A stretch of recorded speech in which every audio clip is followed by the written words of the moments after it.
Good morning, everyone. Welcome to this webinar on the topic of potential for clashes between ambitious British policies on trade policy at a global level and on climate change policy at a global level. We are launching through this meeting a briefing paper by Dr. Emily Lydgate from the senior lecturer in the law school here and the UKTPO fellow. And we are very lucky to have as a discussant on this Professor Andy Jordan from the Tyndall Centre at UAE, and who is a scholar of very considerable weight and also engaged in the issues of how policy is made and how policy is implemented and how reconciliations come about in that. So I don't want to go through very long and impressive CVs. We can take these as a given at this point, and I'd like to turn to Tina Perrett to Emily Lydgate to begin her presentation. You'll have 20 minutes and will be followed by roughly 10 minutes of comments from Andy when we get there. So, Emily, off you go. Thanks very much, Jim. I'm just going to share my screen here.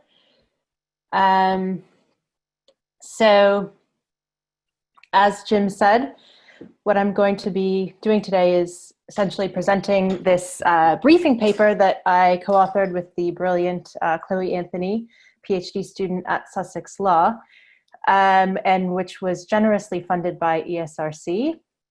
We were only 6 months late.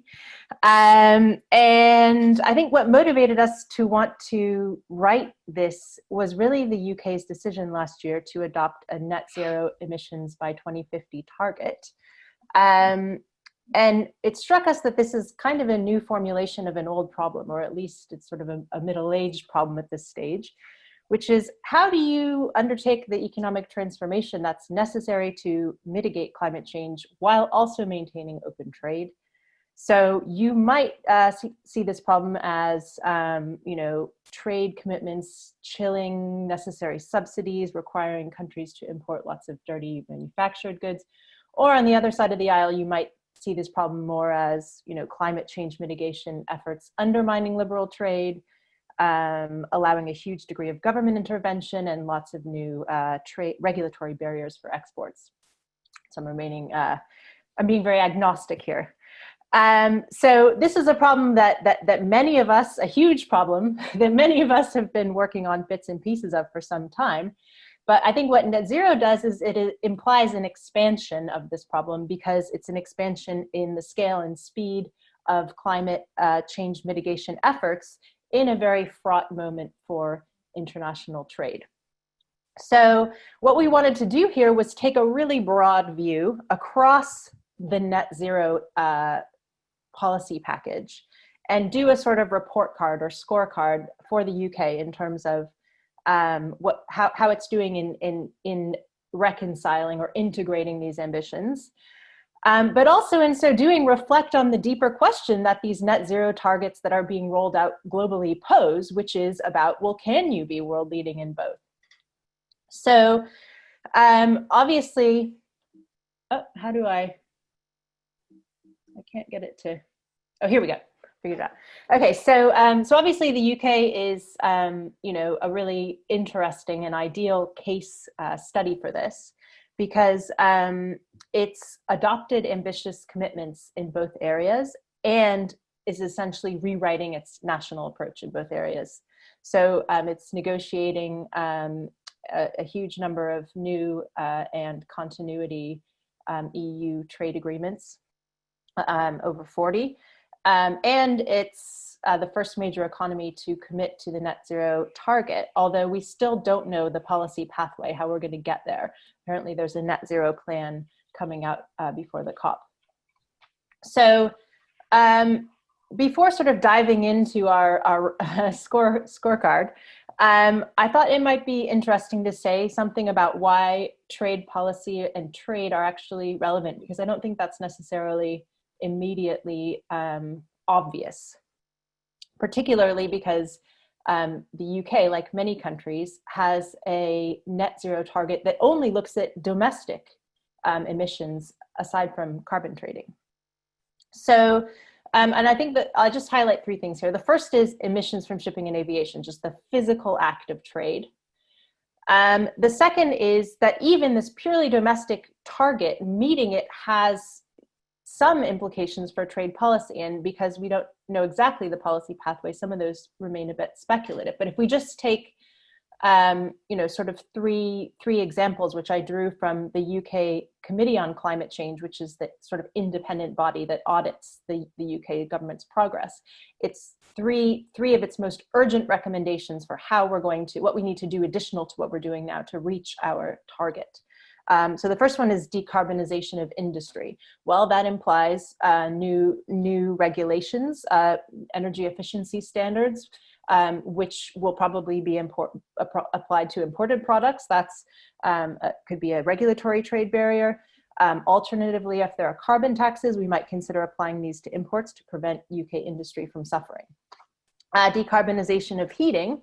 Well, this requires investment, subsidies. These are regulated under the WTO subsidies framework.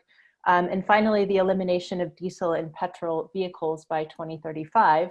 Again, investment and subsidies, which are already happening, may need to be increased, but possibly also import bans, because we can't achieve a domestic target if we're still importing these vehicles. So, and then the third reason is the more externally focused one, which is our carbon footprint. And this is pressing for the UK because it has one of the highest in the world. And DEFRA's figures estimate that around a third of UK emissions actually happen through consumption of products that are produced elsewhere. So what is our responsibility here, even if it's not reflected in the sort of narrow target? So that's a kind of conceptual overview. And so what did we do in this briefing paper? Well, we posed three questions. Has the UK government set out a clear strategy for integrating trade and climate policy? Is the UK government acting on areas of mutual supportiveness between trade and climate? And is it addressing areas of potential conflict? So, just a few small questions.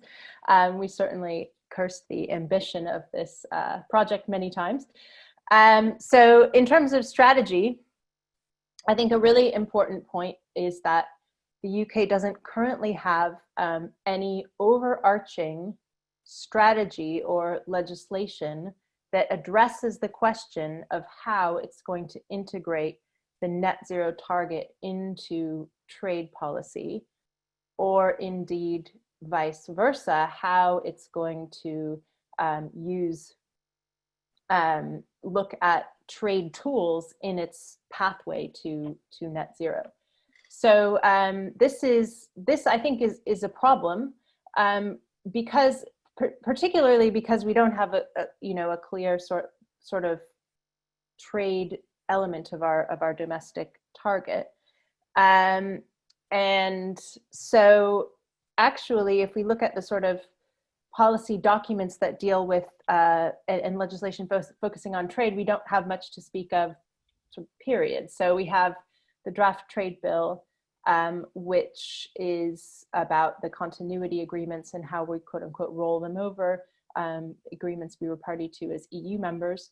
That doesn't mention climate change or environment.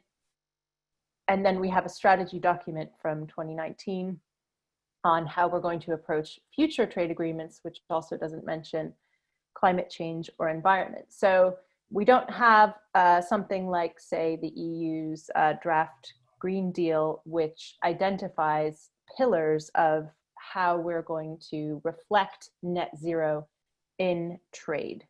And that would clearly be something that would help to guide UK strategy.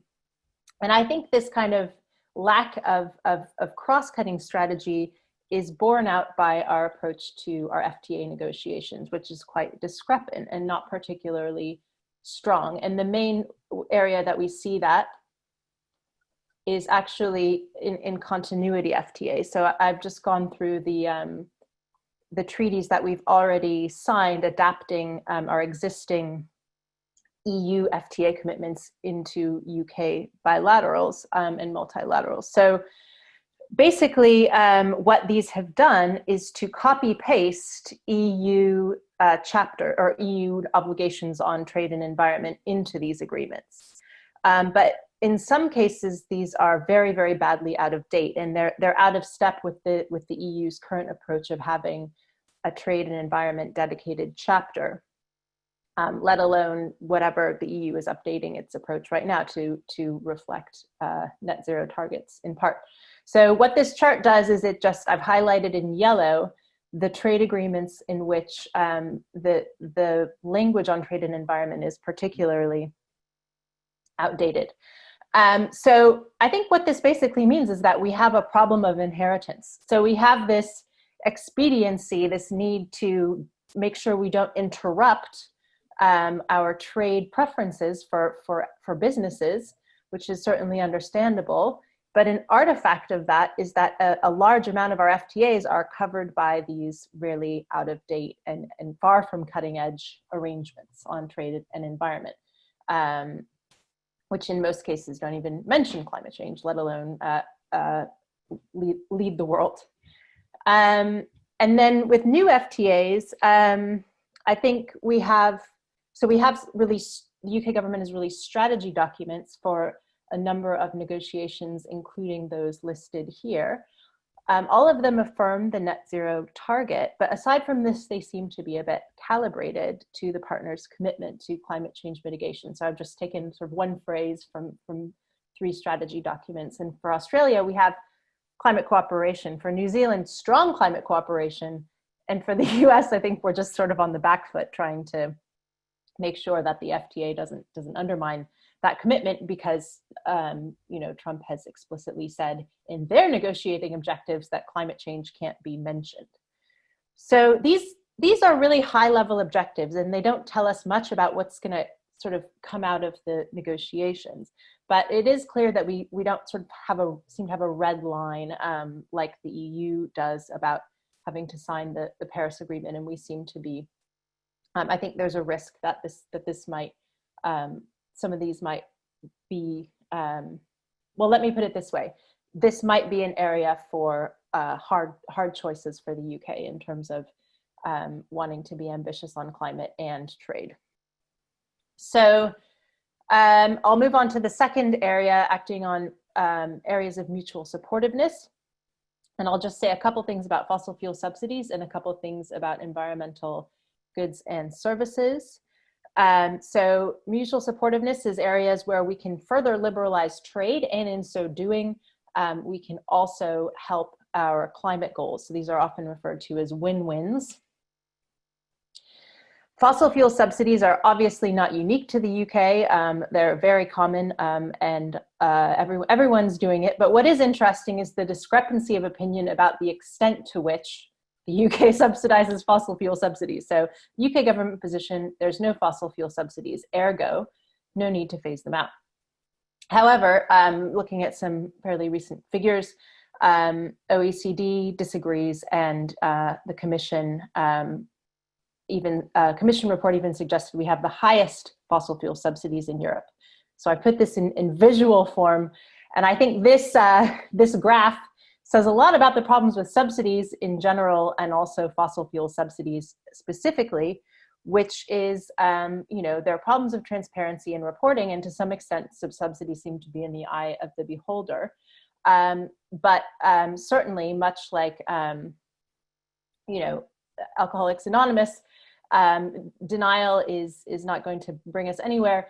So, so we would obviously recommend that the UK move from the sort of price gap reporting approach, in which it's not looking at tax cuts, which are a lot of what the UK is doing, to an inventory approach, which is more comprehensive, and then we can start the hard conversations about what to do about certain fossil fuel subsidies, and we think that this is a particularly important issue post-COVID.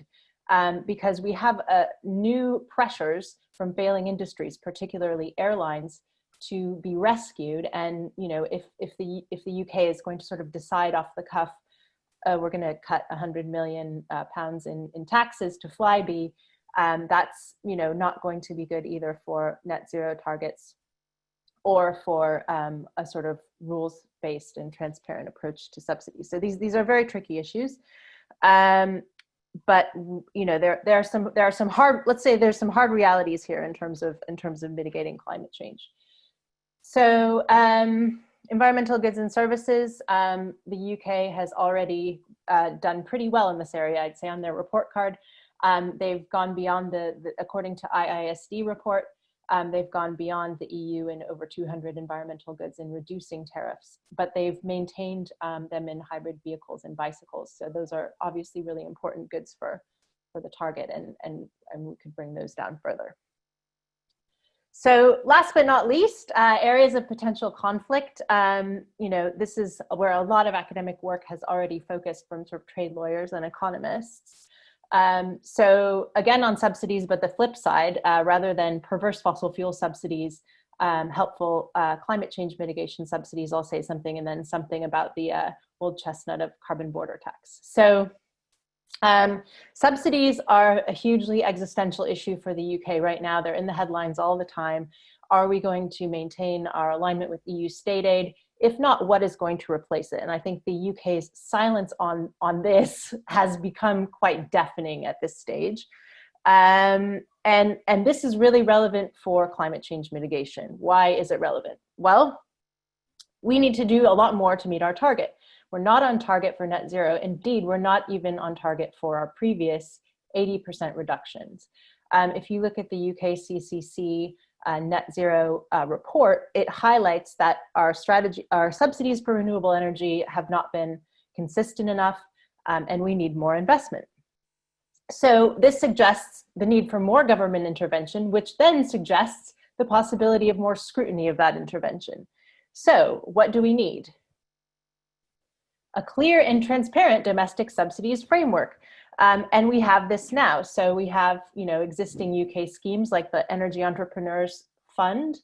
They integrate EU state aid rules. You have a transparent competitive bidding process. You have investment thresholds, et cetera. And such safeguards will make it a lot more likely that we avoid WTO complaints in this area. And finally, carbon pricing.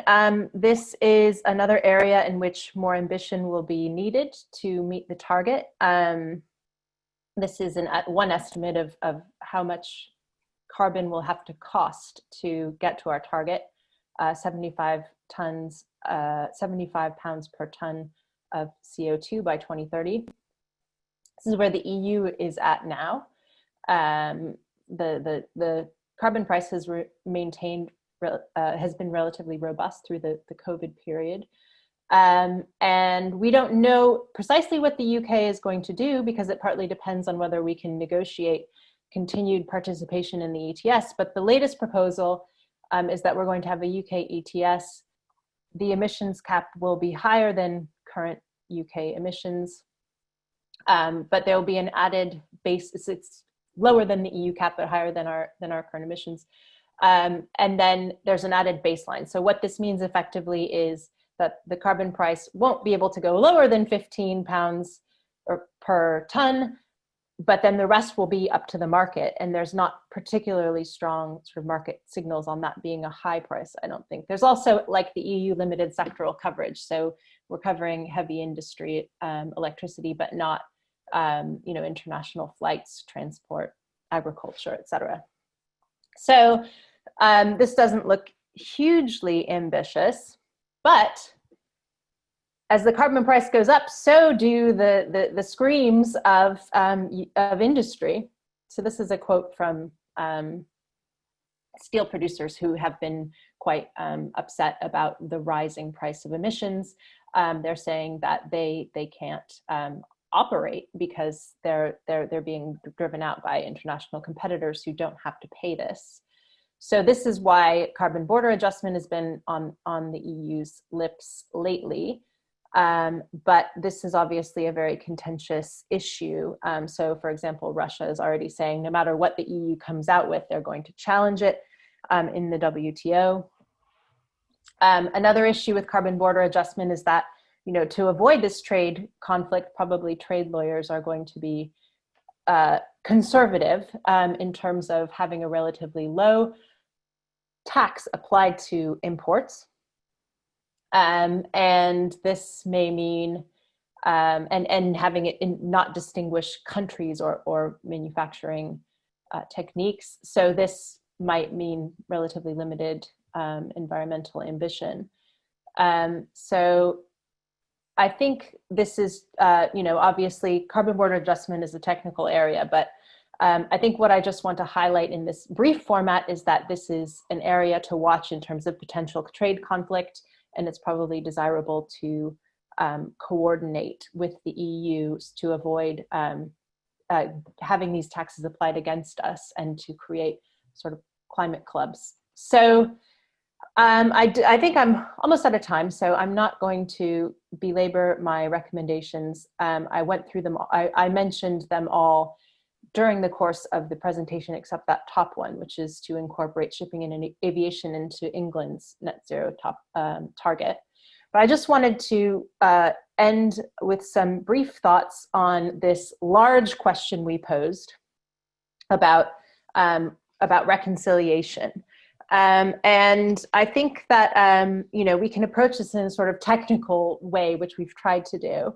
But the root of it is really outside the UK's control, which is that not all countries agree about the urgency of the crisis. So ideally, we would have a robust global carbon price negotiated through the Paris Agreement. We would have countries that supported the UK's efforts to phase out fossil fuels because they were doing the same thing. We would have, you know, the technologies all marching in the same direction. But unfortunately, we don't have this at the moment. And because we don't, you know, UK industries will be justly concerned about bearing costs that their overseas equivalents don't. We will have to think about how to level the playing field through regulatory restrictions or even carbon border adjustment so that high emitting exports face equivalent taxes. And I think these are difficult issues for trade diplomacy. You know, we can see, for example, the response of ASEAN to the EU's ban on palm oil for biofuels, which has caused trade talks to fall apart. So if the UK is going to lead with strong climate pledges, there will be, I think, some pushback. We're facing that also with the US at the moment. Retaliation is, you know, trade disputes and tariff retaliation are probably likely. But, you know, it's a very dynamic situation. So if, you know, election in the US and Brazil could really change the conversation. And so in closing, I would say I think it's important for the UK to recognize that that there might be trade-offs here, and that being ambitious on climate change might mean that the UK has to shift or maintain trade preferences with countries who have a similar approach to climate change mitigation. So I will stop there. Okay, thanks very much. I think without further ado, we'll hand over to Andy, and then we'll, after Andy's presentation, we'll have a quick handover back to Emily to just answer any points he brings up, and then we'll move on to open a discussion from the floor, and we look for your questions and comments in Q&A. Okay, and I'll try and monitor that while Andy's speaking. So, okay. Andy, over to you. Okay, thank you, Jim. Thanks for your kind introduction, and thank you, Emily, for a very clear presentation. So I'm a Professor of Environmental Policy at the Tyndall Centre at the University of East Anglia in Norwich. And I also co-chair a network called Brexit and Environment that is also and has also been funded by the ESRC, the same body that's funding this research, UK in Changing Europe initiative. So thanks for your presentation. I think the original idea was to present this in the spring, wasn't it? But, well, COVID intervened, as it has done for so many activities. But actually, I think now is an even more opportune moment to be launching this. The UK and the EU and other parties urgently need clear policies on climate change. They also, particularly in the case of the UK, need clear policies, new policies on trade. But trade and climate change are both highly politicized issues and have been for some time. And really, the main theme of my intervention really is going to be the sort of interesting sets of tensions between the very clear recommendations that I think are in this very useful, very easy to read brief, and the messy, complicated politics, which actually Emily had more to say about in her presentation than she did in the actual briefing. It's a particularly opportune moment, I think, to be studying these things and to be thinking about the research aspects of these things. The American election is fast approaching. Brexit is reaching some kind of denouement, and meanwhile the sort of steady drumbeat of scientific findings on climate change are becoming more and more deafening. So what I want to do in my remarks, and they're quite general, is first of all just say a few general things about what Emily and Chloe have come up with, and then sort of offer four, I think, quite supportive responses. So the first thing to say is you cover a lot in this briefing. It's only 8 pages long, but you really do cover a lot. I mean, it feels like there's enough here for a whole new research centre or a whole new set of research activities. I don't think you quite answer, though, the question that you pose in the title. I think the answer is yes, comma, but there's so much in this paper that sometimes there are some things that you don't quite bottom out. I mean, for example, your first question on, does the UK have a clear cross-cutting strategy? It barely makes it into the key points on the first page. It feels like you're always trying to say so much, which is good. And I think it shows that this is an important and policy relevant area to be working in. I think what I'm particularly struck by, though, is, and this is my first response, is to know what in future, out of all of those things, do you think are really, really important, particularly urgent, and which you feel particularly and personally compelled to research? I mean, my background, as you may have gathered, is more in the area of policy and politics. And I think what I'm struck by is that so many of your recommendations are very clear, they're very rational, they are completely commonsensical, I think. I doubt that, we can have a big debate about any of them, really. And I think, personally, what was most interesting about your work is how those clear recommendations for policy change run up against the sort of messy politics that I mentioned right at the top of my comments. And they're there in your briefing. I mean, for example, the fact that the Climate Change Act, so world leading in so many respects, has limited reference to international and trade issues. The urgent, speedy need for these continuity agreements to be rolled over, rather than having time to think about them afresh. That has to be done very quickly. And yes, that the sort of thorny, thicket of issues all around transparency on subsidies. So yes, it's that interaction between the clear recommendations, compelling recommendations, and the messy politics. So that's my first response. My second response actually is is actually about your first question, the need for a clear cost-cutting integration strategy. I mean, surely if we were to see that anywhere, it would be in relation to the negotiations between the UK and the EU.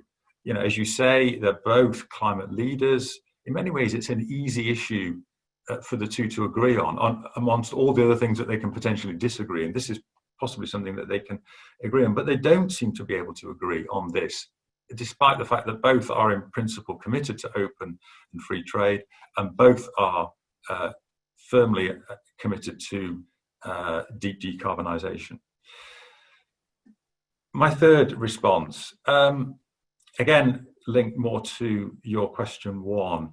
A lot of the debate between the UK and the EU, as I said, both climate leaders, has been about this whole idea of legal principles, of non-regression, of policy progression, of endeavouring to do more and more on to raise standards over time, to insert references to the Paris climate change targets.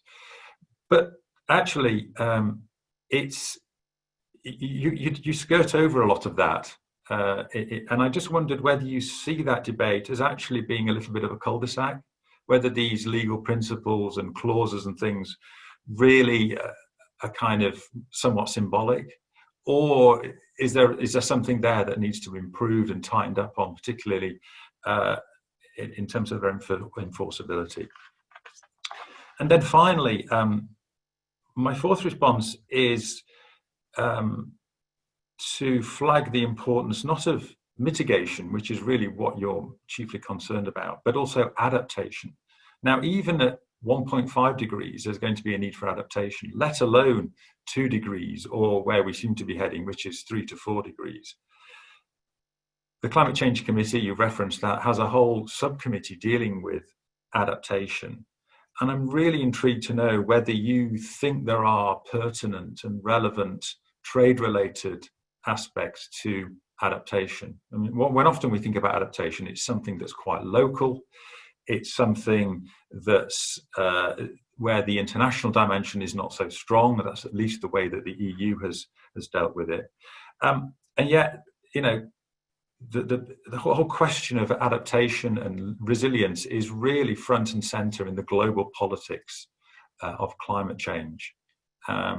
And particularly the compact between the global north and the global south in terms of the transfer of resources, the opening of trading relationships, and so on and so forth.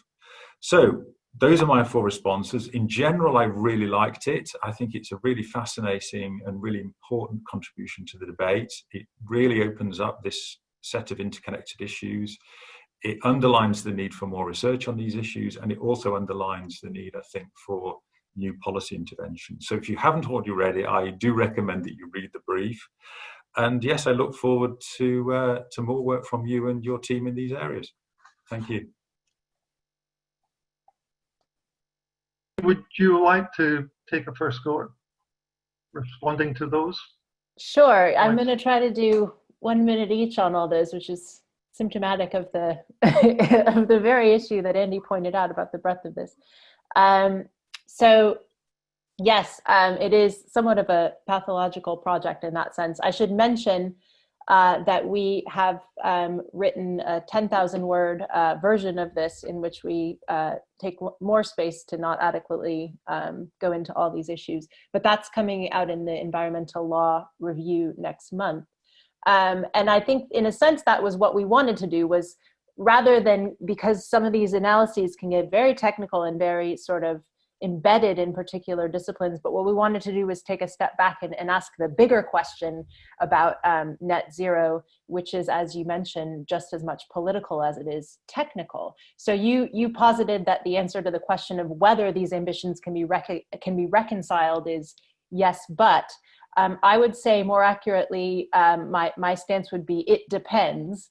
And what it depends on is really the speed of global effort, because that's, as I was saying, in the end is where the tension is coming from, is the divergence in ambitions. And if everyone's walking in the same direction, then the poor beleaguered WTO won't have to be the referee that it really shouldn't be. In terms of which issues are most important, I think they're all equally important, so it just depends on personal preference. I tend to be very interested in treaties and how they deal with things, so I like to sort of nerd out on that, but I think there's lots to say in every area I covered.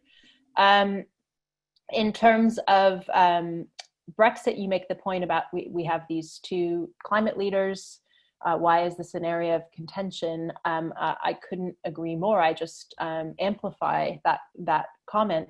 It seems to me there's an opportunity here for a really world-leading approach on trade and climate. And I'm really mystified as to why the UK government is so vehemently rejecting this in favor of not just a Canada style, but literally a cut and paste of the Canada chapter on trade and environment is what they're proposing. So that's something that that I would really urge less resistance to, because I think there's a lot of scope there for cooperation that would really help the UK as well in terms of preserving its export markets. And non-regression clauses. You use the phrase cul-de-sac to describe how non-regression has been in treaties. I think I would agree. I think I would agree with that. I think the idea of having FTAs that require partners not to roll back on their environmental enforcement is great, but it hasn't really done very much. And again, I think that the EU has put forward some interesting proposals that adopt a more muscly approach to non-regression in its UK negotiations. And actually, next week at our UKTPO conference, I'm giving a presentation on that very subject.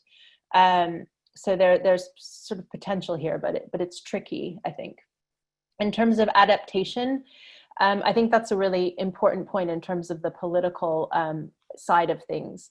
And also the UK is sort of rethinking its approach to development right now. And as we can see by the merger of DFID and the FCO, and I think this will be on the table in the conversations as well about how we do trade agreements and how we deal with adaptation. I see it as a little bit of an trade adjacent issue because I think it's part of the conversation. But I think it's part of the conversation. So I will stop there. Okay, thanks very much. Now we've got a number of questions in the Q&A. We've got about 20 minutes left to to handle these. Can I just say I'd be very happy for Andy to chime in on questions as well? Yeah. Oh no, absolutely. I think I would look to both speakers to give such contributions as they think sensible in the time. A number of these comments are around FTAs and the general shifting of EU to EU based on EU standards and so on, and the problems that we can face in trying to adapt to new agreements, particularly with the US.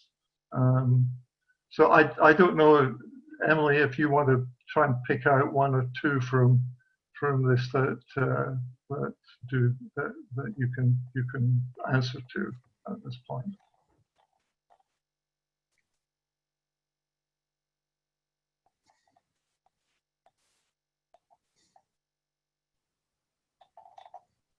So I think maybe starting with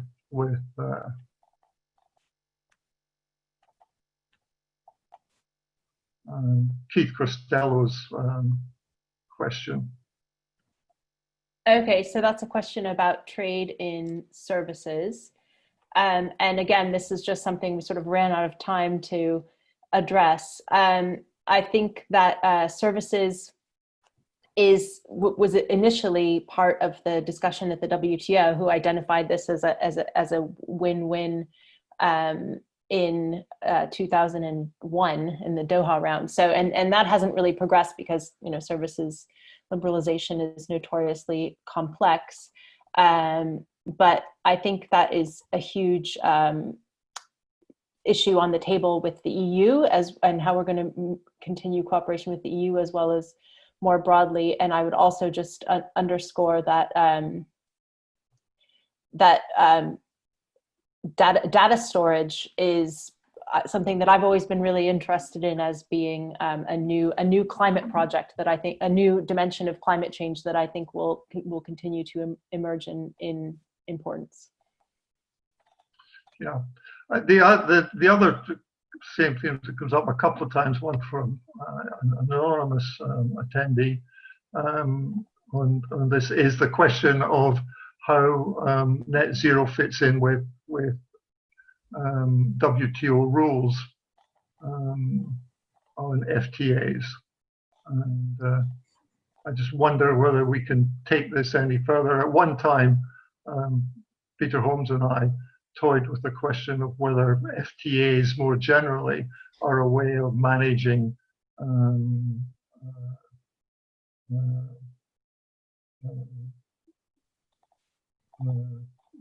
the general approach of countries to standards for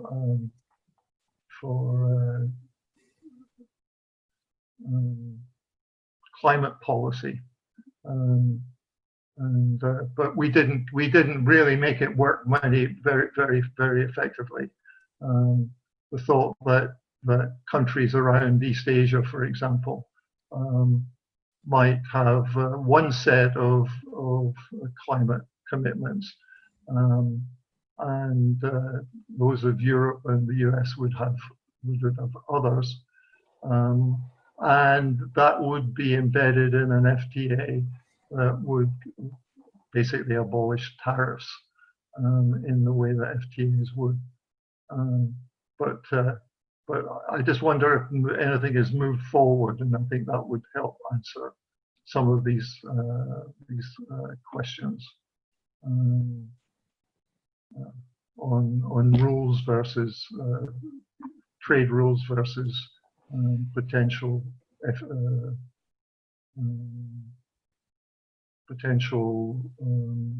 climate rules, both on mitigation and on adaptation. Should I? Yes, I think it's just, I don't know if anybody wants to say anything.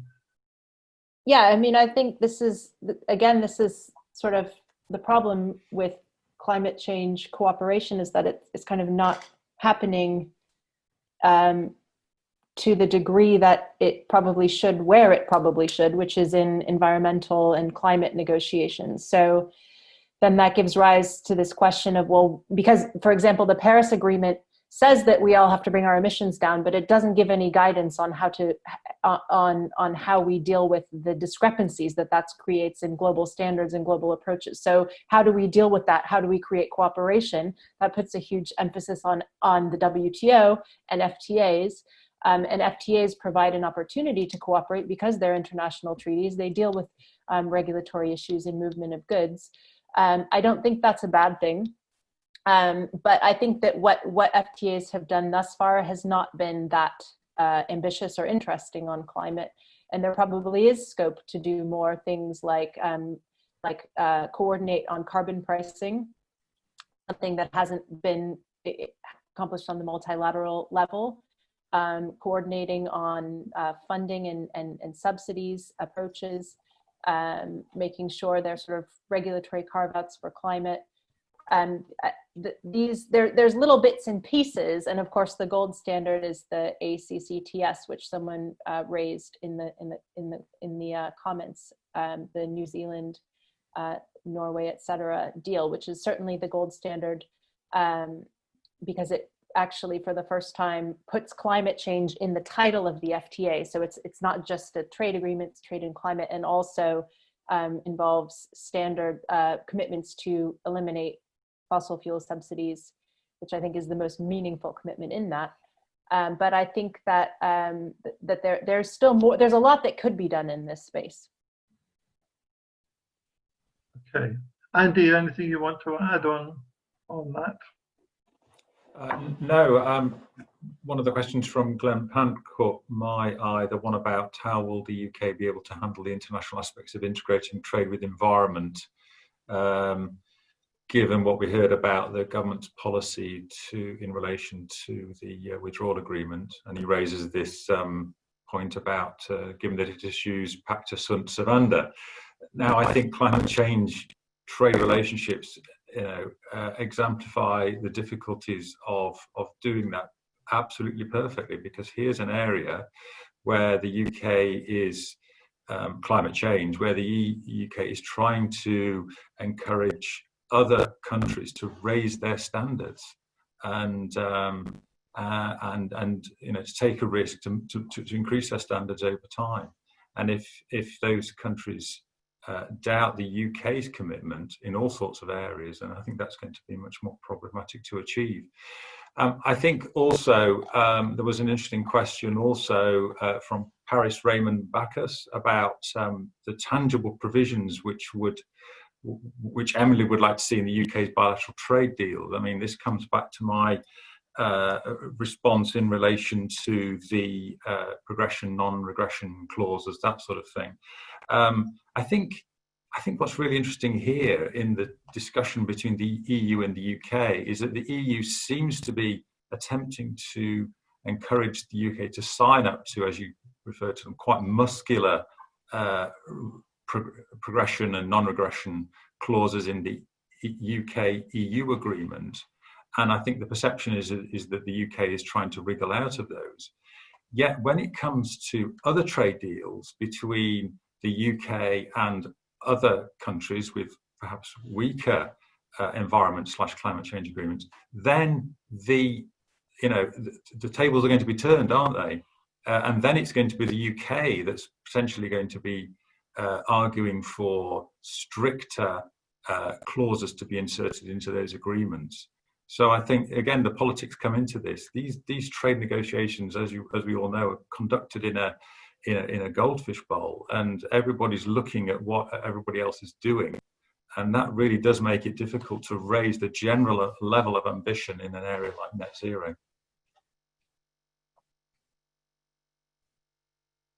Okay, very helpful. I'm sorry, I'm losing some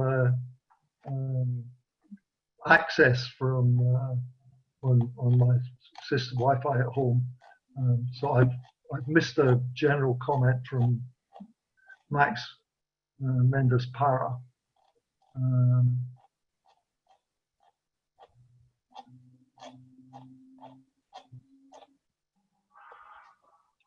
Does Max want to repeat that in the Q&A so that we can pick it up?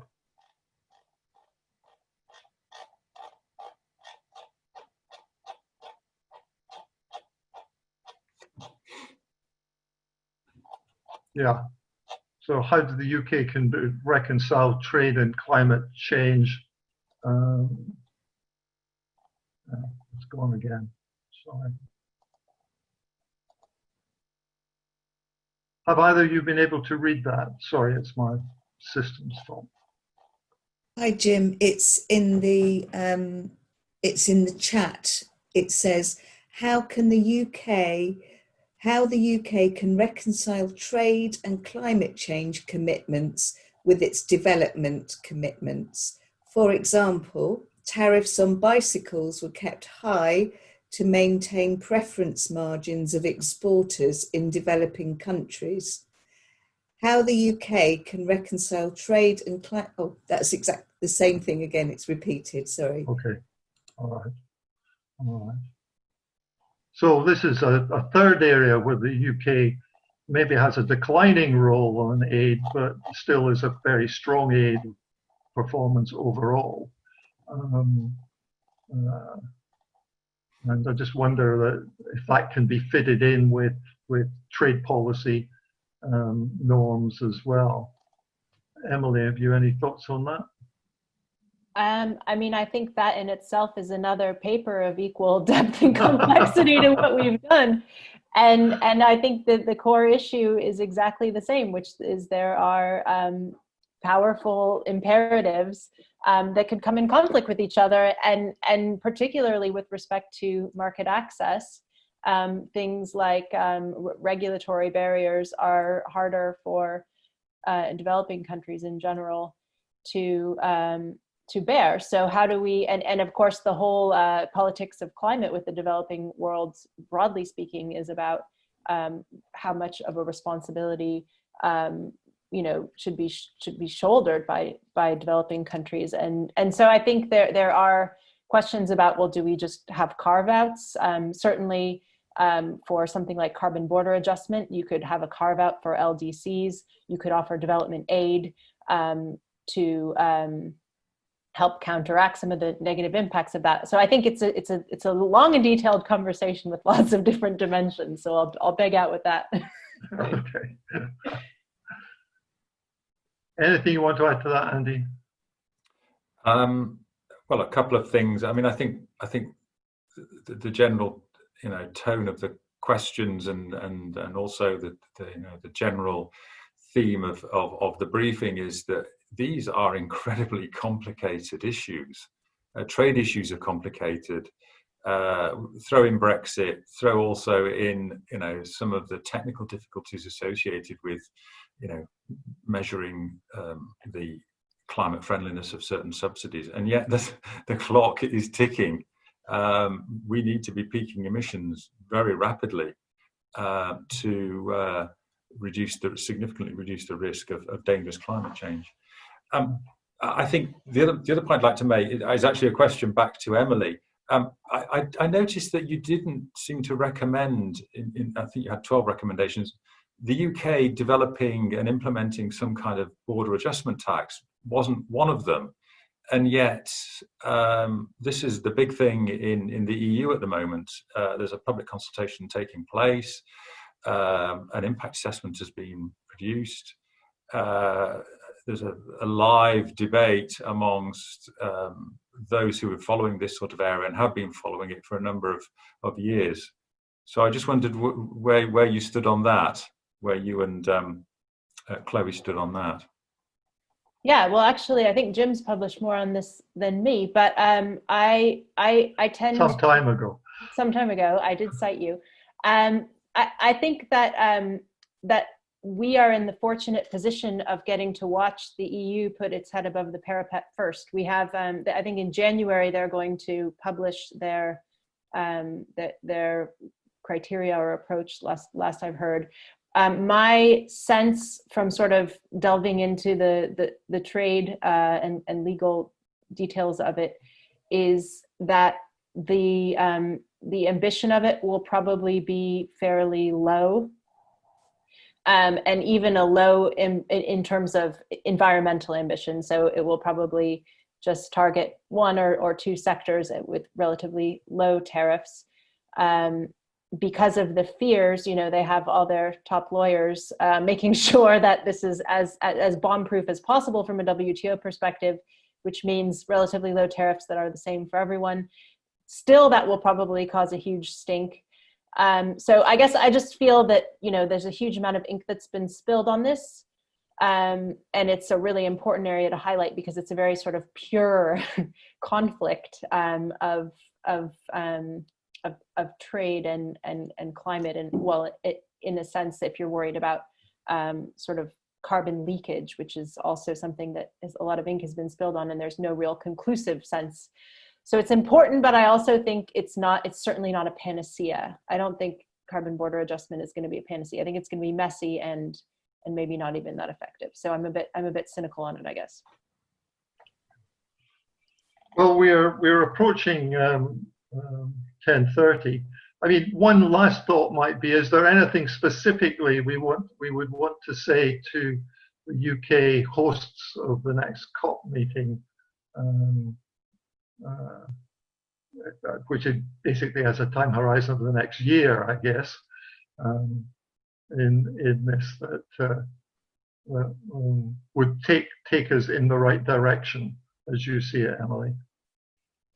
I think the UK government needs to pin its colors on the wall with this one. I think we need clear commitments that, you know, it's not going to be easy, and I don't think it can be fudged. So, you know, are we going to take a stand on net zero in trade negotiations, or are we not? I think, and also with the subsidies, how are we going to do subsidies? What's our plan? How are we going to get to net zero? I mean, I know they have a lot on their plates right now, but there's a lot of gaps here. And for that reason, a lot of our analysis was quite speculative. So we're eagerly awaiting more clarity.